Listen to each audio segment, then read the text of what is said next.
I had to go and shoot a quail farm.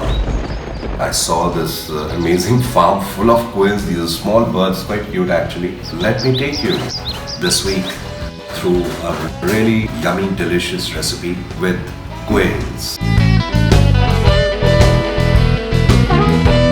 Tandoori quails.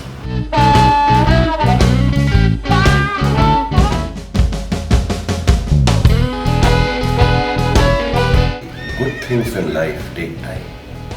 Good food, more so.